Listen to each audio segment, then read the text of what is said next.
Welcome back, everybody. It's 20 minutes before 7 here on this Friday morning. The recent Auditor General's report states that irregular expenditure has increased by almost 40% in 3 years to 46 billion rand.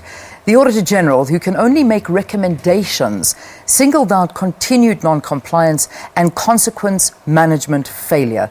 Well, Vincent Smith, the Chairperson of the Standing Committee on Auditor General, said the powers of the AG as a Chapter 9 institution should be reviewed, which might make them more binding. We're lucky to have Vincent in studio with us to talk a little bit more about this. Thank you so much for joining us. Welcome to Morning Live. Thank you very much. Good morning. We could sense the frustration from the Auditor General when he was releasing his findings and just saying it appears that there are no consequences. He releases these reports, but the consequences are just not there. So to make this more binding would be an answer. Talk to us from your standpoint how you feel. Well, I agree, Leanne, that the Auditor General's findings are not acted upon timeously in many instances, and his findings are recommendations that the accounting authority and or the political authority needs to act upon. And that's where the Auditor General's powers end. His is just to surface the problems. And we've found out over the last few years that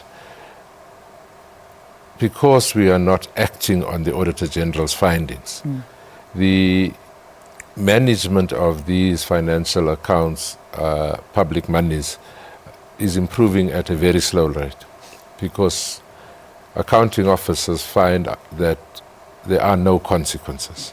And we're arguing that the Auditor General's powers and the role of the oversight authorities, Parliament, the ministers, need to be tightened, strengthened, so that there are real consequences for those that are found not to comply with the prescripts of the Public Finance Management Act, Treasury regulations, and in the main supply chain management. Yeah, I mean, it brings into question very much so the similarities between the Auditor General and the Public Protector's Office.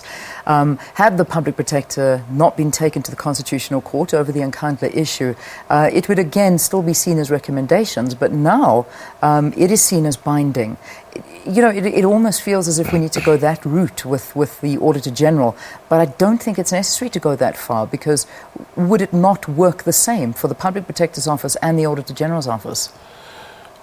I don't think that the Auditor General and the Public Protector's responsibilities are exactly the same. The Auditor General's responsibility is to go and do an audit, whereas the Public Protector was dealing with specific investigations. What I think should happen is that the Auditor General's findings somehow must be made mandatory, especially in cases where entities and government departments have disclaimers. Mandatory in the sense that he should be able to, in his recommendations, insist on investigations to find out why is it or what has caused the entity or the department to come up with a disclaimer.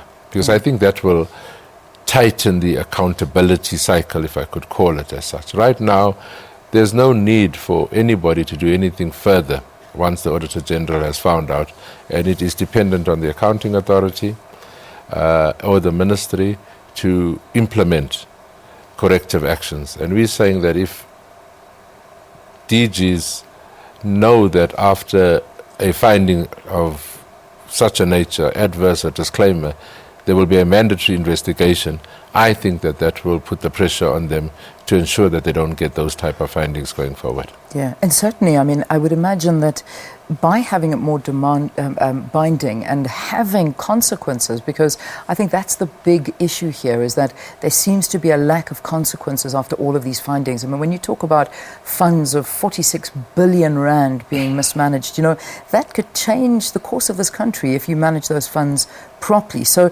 if there is consequences, I mean, could we see a different culture by departments and municipalities in handling these public monies? Well, I certainly think so. If we, for instance, said part of the consequences or one of the consequences is to blacklist private or companies that do business with government if they have been found to be complicit in corrupt activities, for instance. That would make it so much more risky for those companies. If, for instance, officials are found to have negligently or deliberately not stuck to the law, and they are removed from the system, whether national, provincial, local, that would make it difficult or make them understand that it is too much of a risk to break the law. Yeah. Just on a closing note, what are you doing to ensure that this becomes more binding? Are you engaging with Parliament? Are there talks underway to ensure that there are consequences after the reports are released? Well, I can tell you that the Standing Committee on Public Accounts, SCOPA, has now invited the Anti-Corruption Unit to sit in all our meetings so that we are able to refer matters immediately we pick them up. In terms of the Auditor General Act, we have asked the Auditor General to go back and look at the Act as it stands. We as the Standing Committee will do the same, and where we think there's a need to tighten or to strengthen, we will do that. But as I speak, we have not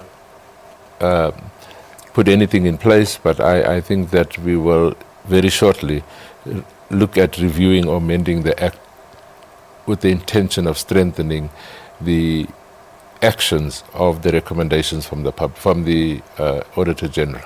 Fantastic. Well, this is the conversation that started and in the right direction indeed. Thank you for talking to us and for laying the cards on the table. Vincent Smith, the chair of the Standing Committee on the Auditor General, talking about the fact that we need to make the Auditor General's findings more binding so that those municipalities or organizations that are found transgressing need to have more consequences laid upon them.